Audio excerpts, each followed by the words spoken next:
বেরিয়ে পড়েছি আমরা দুর্গা দুর্গা বলে কালী পুজো 2025 পুজো পরিক্রমায়। পুজো 2025 আমরা বেরিয়ে পড়েছি পুজো পরিক্রমায়। এবারে ডানকুনি থেকে আমি বেরিয়ে পড়েছি দাদাভাইয়ের বাইক নিয়ে, বৃদ্ধাঙ্গকে সাথে নিয়ে। আমরা এখন যাচ্ছি দক্ষিণেশ্বর ব্রিজ হয়ে, ডানলপ হয়ে, ব্যারাকপুর হয়ে বারাসাতে। আর এখন আমি দাঁড়িয়ে আছি সোদপুরের কাছাকাছি একটি পুজো মণ্ডপে। এখন আমরা যাচ্ছি ব্যারাকপুর হয়ে বারাসাতের পুজো প্যান্ডেলগুলো ঘুরে দেখার জন্য, আর এই ভিডিওর মাধ্যমে তোমাদেরও দেখানোর জন্য। তাহলে চলো ভিডিওটা সম্পূর্ণ দেখতে থাকো। বারাসাতে পুজো প্যান্ডেল দর্শন করতে যাওয়ার আগে সোদপুরে বেশ কয়েকটি ভালো ভালো পুজো প্যান্ডেল আমরা দর্শন করেছিলাম। সেই সমস্ত পুজো প্যান্ডেলগুলো তোমাদের আগে ঘুরিয়ে দেখাই চলো। হয়ে ব্যারাকপুর যাওয়ার পথে সোদপুরের রাস্তার ধারে এই পুজো প্যান্ডেলটি। এই পুজো প্যান্ডেলটির নির্মাণ হয়েছিল বাঁশ কাপড় আর ইউনিকভাবে ডিজাইন করা হয়েছিল দড়ি দিয়ে। প্রতিমাটা ছিল অপূর্ব। এই পুজো প্যান্ডেলের অপোজিটেই আছে আরও একটি সুন্দর পুজো প্যান্ডেল। এই পুজো প্যান্ডেলটিও দর্শন করে নিলাম। এই পুজো প্যান্ডেলটিকে নির্মাণ করা হয়েছিল কুলো দিয়ে, বাঁশ দিয়ে, কাপড় দিয়ে। প্রতিমাটাও ছিল খুব সুন্দর। এই প্রতিমা দর্শন করে আমরা এগিয়ে চলি আরও একটি সোদপুরের প্রসিদ্ধ পুজো প্যান্ডেলের দিকে। ঘোষপাড়ার মধু সঙ্গের ঠাকুর দেখে এবার বেরিয়ে পড়ছি। এই পুজো প্যান্ডেলে শুধুই পাখি আর পাখি, অরিজিনাল পাখি, চারিদিকে পাখি, ম্যাকাও, খরগোশ, বিভিন্ন ধরনের পাখি।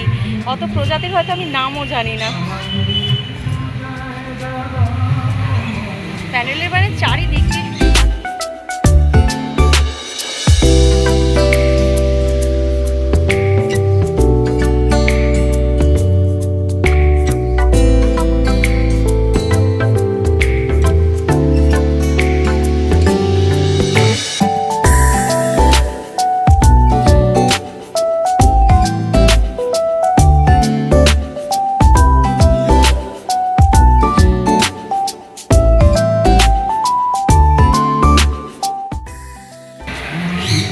দেখো খরগোশ, কত প্রজাতির খরগোশ,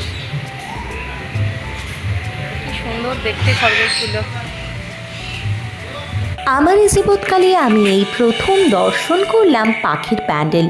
বিভিন্ন ধরনের পাখি, এছাড়াও কিন্তু এখানে বিভিন্ন প্রজাতির খরগোশও ছিল। এরপরে আমরা যে পুজো প্যান্ডেলে গেছিলাম, এই পুজো প্যান্ডেলটি সম্পূর্ণ নির্মিত হয়েছিল কাচের চুড়ি, আর ভেতরের ডেকোরেশনে ব্যবহার করা হয়েছিল বিভিন্ন ধরনের ঝিনুক, শামুক, আরও অনেক কিছু।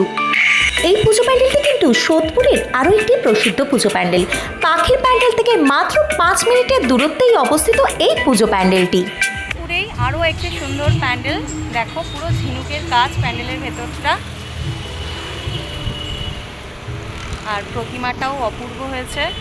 সোদপুরের রোডের ধারে এই পুজো প্যান্ডেলটি দর্শন করে নিয়ে আমরা বেরিয়ে পড়লাম পরবর্তী গন্তব্য ব্যারাকপুরের উদ্দেশ্যে। ব্যারাকপুর হয়ে আজকে আমাদের পৌঁছাতে হবে বারাসাতে। আমাদের ডেস্টিনেশন কিন্তু বারাসাত, তবে পথ চলতি এই পুজো প্যান্ডেলগুলো বেশ ভালো, তাই জন্য ঘুরে তোমাদের একটু দেখিয়ে দিলাম। ব্যারাকপুরের স্টেশন রোড ক্রস করে আমরা এগিয়ে চললাম নীলগঞ্জ হয়ে বারাসাতের দিকে। ব্যারাকপুর দিয়ে নীলগঞ্জ হয়ে যদি তোমরা বারাসাত ঢোকো, সেক্ষেত্রে কিন্তু নীলগঞ্জের এক্তিয়ারের মধ্যেই তোমরা আরও কয়েকটি ভালো ভালো পুজো প্যান্ডেল দর্শন করতে পারবে। এখন আমি তোমাদের যে পুজো প্যান্ডেলটি দর্শন করেছি, এটা কিন্তু নীলগঞ্জের আন্ডারেই পড়ে বন্ধুমহল ক্লাবের পুজো। আর এই বন্ধুমহল ক্লাব কিন্তু প্রত্যেক বছরই অভিনবত্বের ছোঁয়া থাকে। এই বছরও কিন্তু কোনো অংশে এরা পিছিয়ে নেই।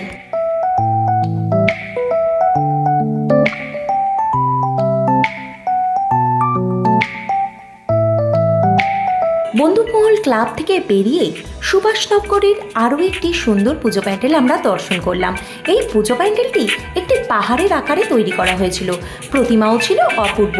এই সুন্দর পুজো প্যান্ডেলটি দেখে এবারে আমরা বেরিয়ে যাব আমাদের পরবর্তী গন্তব্যে। ঢুকে পড়েছি বারাসাতে, বারাসাত সুভাষনগর মাঠের এই পুজো দেখে বন্ধুমহলের পুজো দেখলাম। এবার এগিয়ে যাব বারাসাতের যে মেন পুজো প্যান্ডেলগুলো আছে, সেই পুজো প্যান্ডেলগুলো দেখার উদ্দেশ্যে। বারাসাত যাওয়ার পথে বারাসাতেরই অন্তর্গত রাস্তার ঠিক ধারেই একটি সুন্দর শ্যামা পূজা মণ্ডপ আমাদের চোখে পড়ল। ছোটোর ওপরে হলেও এই মণ্ডপের ভাবনা ছিল খুবই সুন্দর। শিব এবং শক্তির একটা অপূর্ব মেলবন্ধন সৃষ্টি করেছে এই পুজো মণ্ডপে প্রবেশ করেই চোখে পড়ল মহাদেবের এই শিবলিঙ্গ। তার ঠিক উল্টো দিকেই রাখা আছে মা শ্যামার একটি নটরাজ রূপী মূর্তি। নটরাজ রূপে মা শ্যামাকে দর্শন করে পরবর্তী গন্তব্যে এগিয়ে গেলাম। ফ্রম দিয়ে বারাসাত রোডের পাশেই আরও একটা সুন্দর প্যান্ডেল, চলো ঘুরিয়ে দেখাই। দারুণ লাগছে, যেন মনে হচ্ছে বরফের দেশে চলে এসেছি। থেকে বারাসাত ঢোকার পথে নীলগঞ্জের এলাকার মধ্যেই এই সমস্ত পুজো প্যান্ডেলগুলো পড়েছে। এই পুজো প্যান্ডেলে এবছরের থিম ছিল ময়ূরমহল। খুব সুন্দরভাবে ফোম দিয়ে ডেকোরেশন করেছিল মণ্ডপের ভেতরটা এবং বাইরেটা। প্যান্ডেলের সাথে সাথে কিন্তু এই মণ্ডপে একটি সুন্দর শ্যামা মায়ের মূর্তি দর্শন করলাম। তার সাথে সাথে কিন্তু এখানে রামকৃষ্ণ পরমহংসদেব এবং সারদা দেবীরও দর্শন পেলাম। মন্দির শৈশব পরিচালনায় ছাত্রদল 2025-এর শক্তি আরাধনায় ছাত্রদল বারাসাতের এই পুজো প্যান্ডেলটি কিন্তু খুব সুন্দর একটা থিম আমাদেরকে উপহার দিয়েছিল। এবছরে এনাদের থিম ছিল বন্দি শৈশব। মোবাইলে যে বাচ্চাদের শৈশব হারিয়ে গেছে, খেলনা সবকিছু হারিয়ে গেছে, শুধু মোবাইলে হারিয়ে গেছে। বন্দি শৈশব একটা দারুণ পরিকল্পনা, মানে এখন যে শৈশব হারিয়ে যাচ্ছে মোবাইল স্ক্রিনে, সেটাই তুলে ধরেছে এই পুজো প্যান্ডেল ছাত্রদল।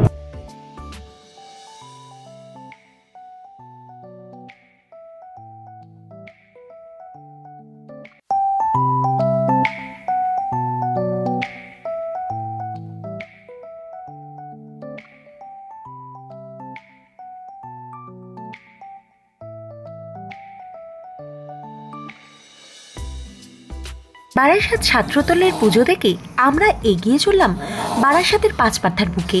পাঁচমাথার মুখ থেকে বাঁ হাতে এগিয়ে গিয়ে আমরা পেয়ে গেলাম রেজিমেন্টের পুজো প্যান্ডেল। এবছরে বারাসাতের রেজিমেন্টের পুজো প্যান্ডেলে থিম ছিল সাউথের তিরুপতি বালাজি মন্দির। বাঁশ কাপড় এবং থার্মোকল দ্বারা নির্মিত এই পুজো প্যান্ডেলটি খুব সুন্দরভাবে সুসজ্জিত করেছিল। এই পুজো প্যান্ডেলের মাতৃ প্রতিমার তো তুলনা নেই। মাতৃ প্রতিমাকে কয়েক ভরি সোনা দিয়ে সাজানো হয়েছিল। সাথে রেজিমেন্টের পুজো দেখে বেরিয়ে যাচ্ছি নেক্সট ডেস্টিনেশনের উদ্দেশ্যে। রেজিমেন্টে এবারের থিম ছিল তিরুপতি বালাজি মন্দির। বারাসাতের রেজিমেন্টের পুজো প্যান্ডেল থেকে মাত্র 200 মিটারের দূরত্বে আছে আরও একটি সুন্দর পুজো প্যান্ডেল। এই পুজো প্যান্ডেলে এবছরের থিম ছিল ইন্দোনেশিয়ার একটি অপূর্ব সুন্দর মন্দির। 2025 সালে বিখ্যাত শ্যামা পুজো বারাসাতে যারা দেখতে পারোনি তাদের জন্য আমার এই ভিডিও। তবে 2026 সালে যারা যেতে চাও বিখ্যাত শ্যামা পুজো দেখতে বারাসাতে, তাদেরকে জানিয়ে রাখি কিভাবে পৌঁছাবে এবং এই সমস্ত পুজো প্যান্ডেলগুলো কিভাবে ঘুরে দেখবে।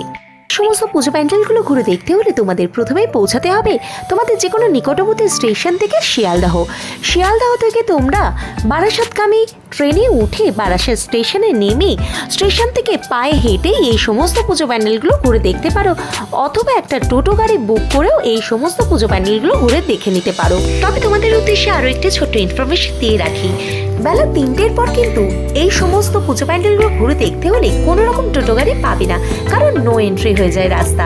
তোমাদের পায়ে হেঁটেই এই সমস্ত পুজো প্যান্ডেলগুলো ঘুরে দেখতে হবে।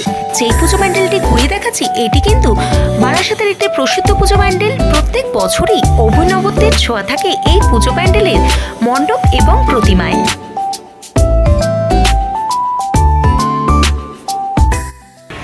পাইনিয়ার পার্ক অ্যাথলেটিকের পুজো দেখে মাহেশ্বর প্যালেস থেকে বেরিয়ে পড়লাম আমি পরবর্তী ডেস্টিনেশনের উদ্দেশ্যে। আর এই পুজো প্যান্ডেলের বাইরেই বসেছে একটা সুন্দর মেলা। রাত্রিবেলা এলে মেলাটা তোমরা সুন্দরভাবে ঘুরতে পারো। এই মেলা ঘুরেই তোমাদের বের করবে, ঘুরতে চাও বা না চাও।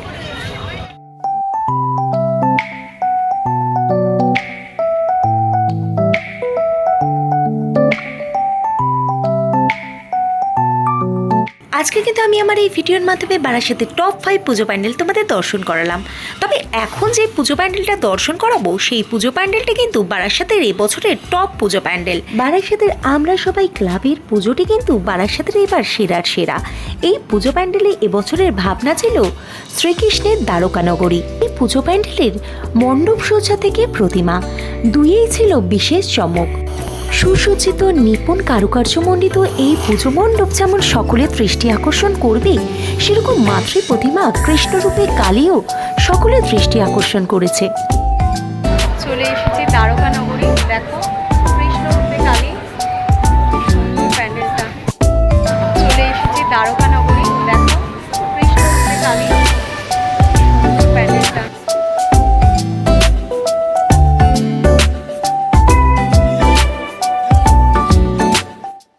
সুন্দর একটি পুজো মণ্ডপ এবং ইউনিক প্রতিমা দর্শন করে আমরা বেরিয়ে পড়লাম আরও একটি সুন্দর পুজো মণ্ডপ দর্শন করার উদ্দেশ্যে। এই পুজো প্যান্ডেলটি ঠিক 11 নম্বর রেলগেটের পাশে সন্ধানী ক্লাবের প্রযোজনায় এবছরে এনাদের থিম ছিল মায়াপুরের ইস্কন টেম্পল। এসেছি বারাসাতের আরও 2025 প্যান্ডেল আপনার সন্ধানী ক্লাবে পুজো প্যান্ডেলে ফুটে উঠেছে মায়াপুরের ইস্কন টেম্পল।